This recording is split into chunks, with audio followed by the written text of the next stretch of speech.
Hey guys, it's Mr. Mini Painter, and today I'm painting Legolas Greenleaf from the Legolas and Tauriel set. I really love this model because, I mean, look at it. The base, the action pose, it's everything you want in a mini. It's complete. There's not a lot of work on basing this model because it's done.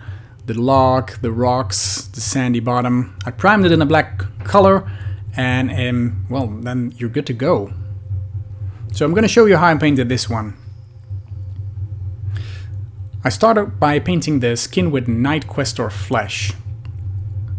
I tend to go back and forth between Bugman's Glow, Cadian Flesh Tone, Kislev flesh, or the Night Questor flesh. I find the Night Questor flesh is a pretty close to skin tone base color, and from that it's easy to do some highlights. I use it mainly when I want to paint light skin, like for example elven skin.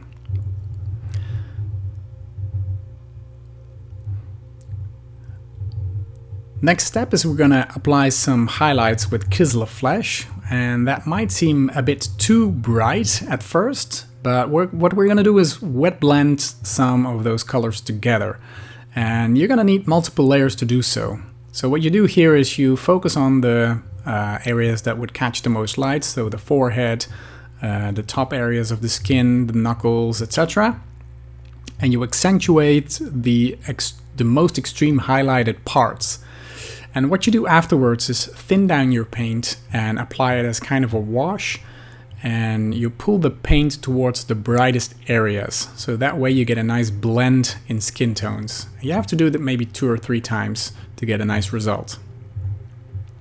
So for the eyes I'm using Palette Witch flesh. Try and put in a horizontal line here. This is often the most exciting part of the mini, as you might recognize. And of course the pupil. Just a fine dot on the top of the eye.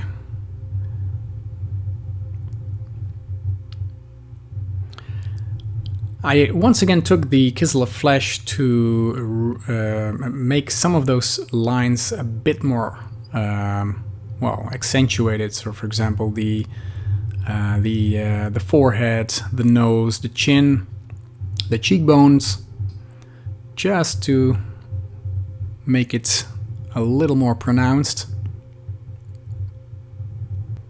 Next we're going to continue on the cloth below his clothing and his sleeves with Thunderhawk Blue and Skavenblight Dinge. I used a more or less 50-50 mix of those two to make it a nice bluish gray.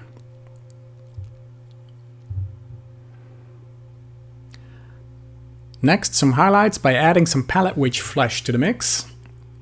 And we're going to do that in 2 or 3 steps. So for this we highlight the raised areas, the top of the folds, some edge highlighting if you want.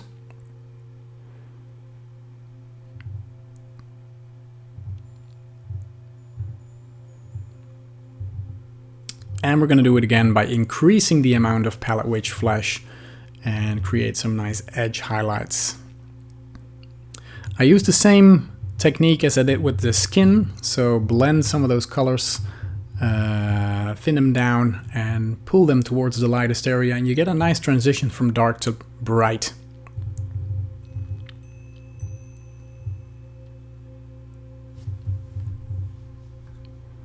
Next up, the robe, or what do you call it? Castellan green mixed with some Abaddon black to darken, to have a dark base tone. And we're going to be brightening that up later on, but first cover the entire cloth part of this model with Legolas's typical green.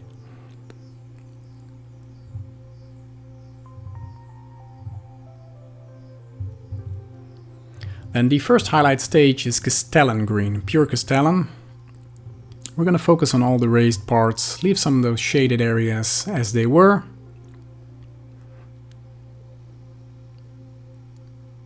But we're going to take it a few steps further. Next is Strachan green. And with this I painted the pattern on his chest but also applied it as a highlight for the rest of the model. So you start with this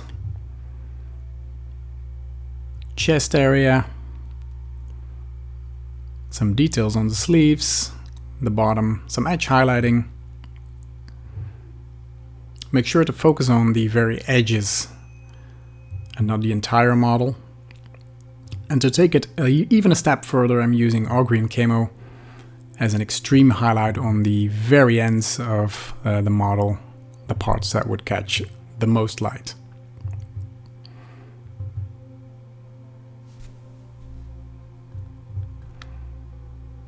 Next, I'm using Leadbelcher for the metal shoulder armor.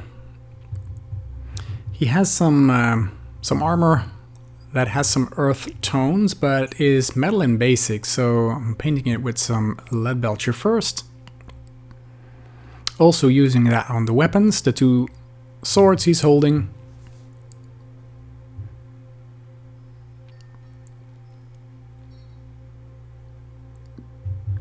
And you let that dry, very good, and then apply some Agrax Earthshade in a thin down version, about 50-50 mix with, you can either use Lamia medium or water, whatever you prefer. And give it that nice dark earth tones. Make sure you don't get any blobs of oil sticking there. Next, some Null Oil for the swords. Darken those down a bit. And apply some shades. And we're going to be highlighting that with a dry brush and Runefang steel to give it a nice shiny look on the tips. Just wipe off most of your paint and very lightly dry brush those shoulder armor thingies. So you get a nice brown result in the middle and a shiny part at the ends. For the swords, focus on the sharp parts, edge highlight some of them. You get a beautiful result. Then with some Fondia brown mixed with Doomble brown, I'm doing the quiver on his back and give it a nice bright leathery look.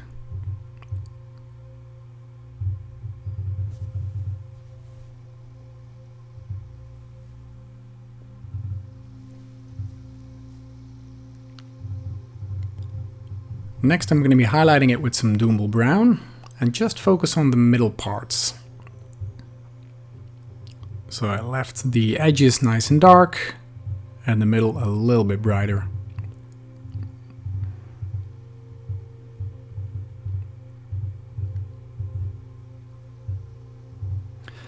Then for the boots and the wrist pads, dried bark and Abaddon black as a base color.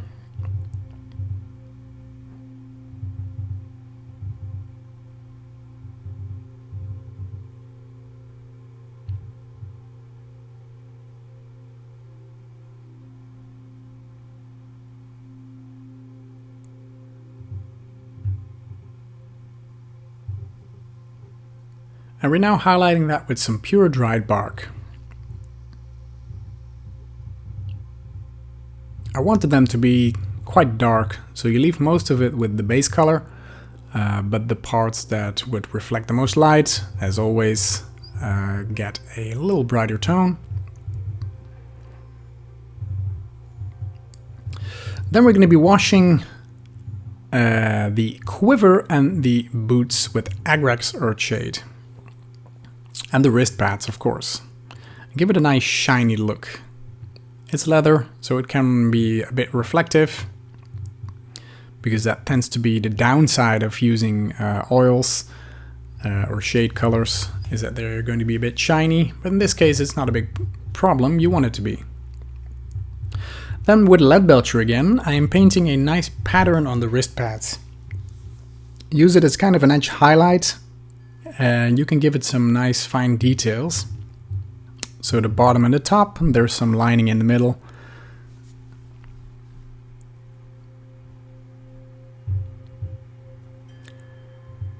This takes up a lot of time, but the result with these fine details is always the best and the part that you're most proud of.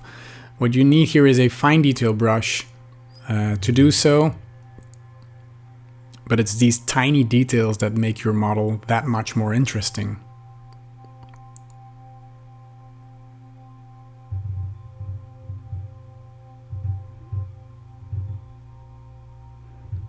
Just add some lines here and there.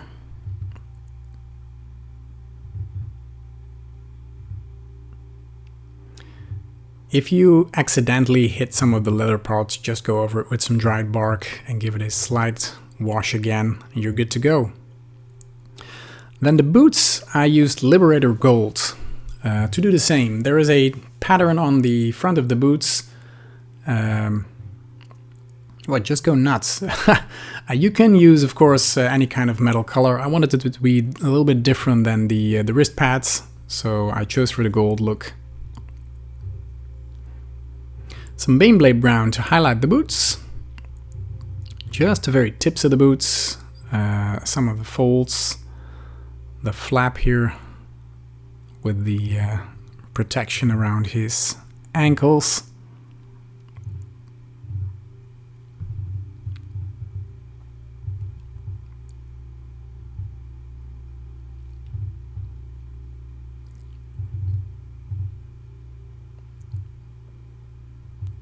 Just some tiny, very subtle parts.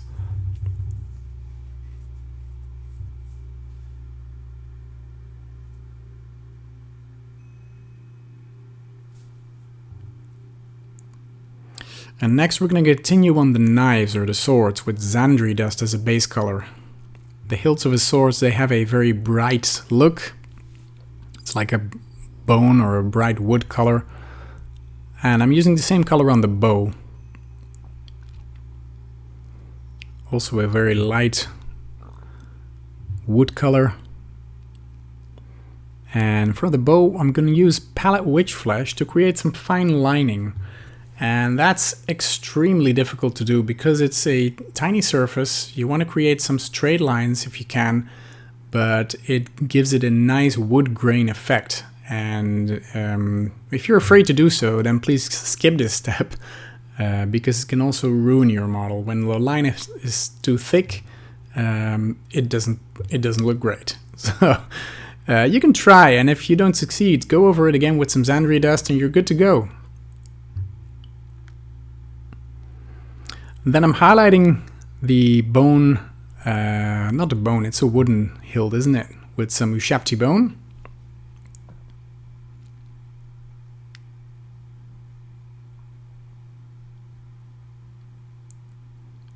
Just focused on the top parts, just to give it a little color differentiation. For the quiver, I'm giving it some detail with Liberator Gold again. Just the very edges, they are decorated with some gold trim.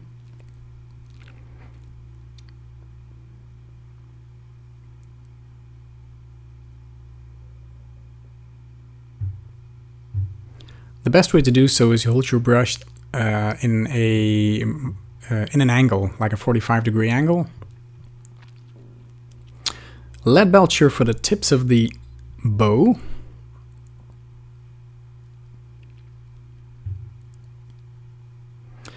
And then I'm using some Thondia brown for the straps that hold the quiver on his back. There's some tiny straps here. I wanted them to have a different color than the browns I used before, and I'm highlighting that with some Baneblade Brown. The image is not too sharp here, but you get the idea.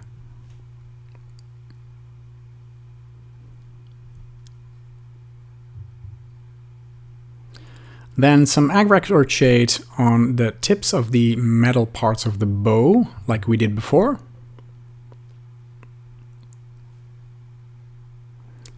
And then it's off to the arrows. Corn red was used on the feathers of the arrows.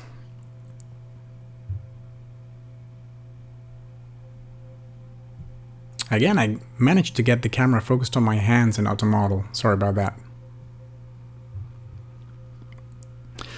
Zandri dust for the wooden parts, the shafts of the arrows, so the tips sticking out.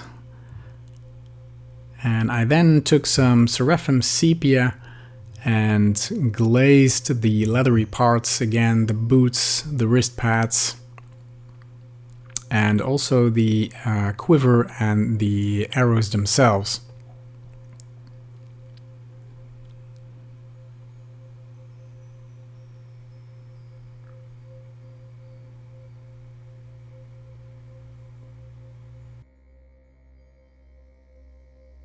Then we're going to continue on Legolas's hair. Some Tolkien sand I used as a base color. It's a nice yellowy blonde look, and we're going to be brightening it up from here.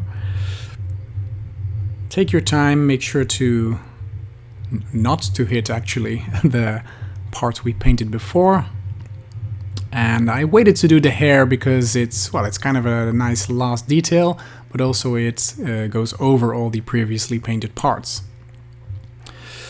I mixed some palette witch flesh in the Tolkien sand and dry brushed that on top of the hair. Be very, very careful because you don't want to hit the cloak or the armor. Wipe off most of the paint and gently dry brush those golden locks. Then wash them with some Seraphim sepia mixed with some Lamium medium. You don't want it to be too thick, you don't want any really dark spaces in here. Just some extra contrast. And that's it for the hair. Then Mechanica Standard Grey I used on the rocks on the bottom. The last part, but an important part of this mini is the base, because it looks great. With this Mechanica Standard Grey I painted all the rocks on the bottom.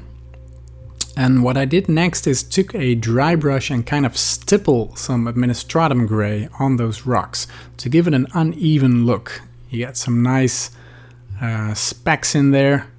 And I repeated the process with Grey Seer to get some color differentiation, different kinds of greys, and just stipple it on there. Of course, afterwards we're going to do some edge highlighting with Grey Seer again, and a fine detail brush, and to pick out some of those sharp edges.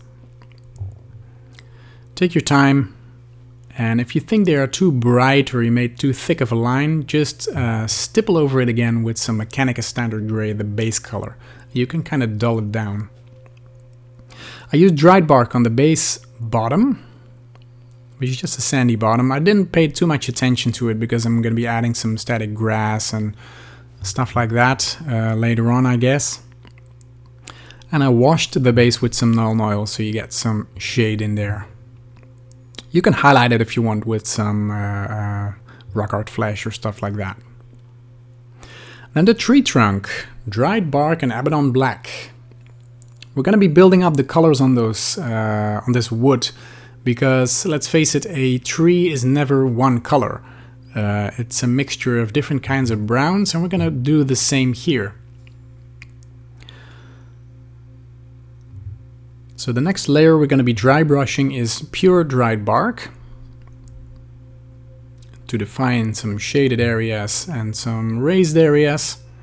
Fun detail in the trunk itself is a spider.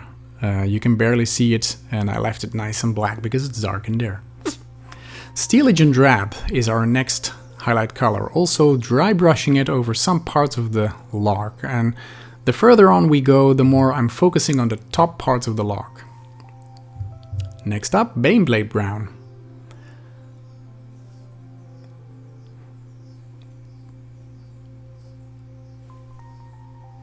We're taking it one step further every time.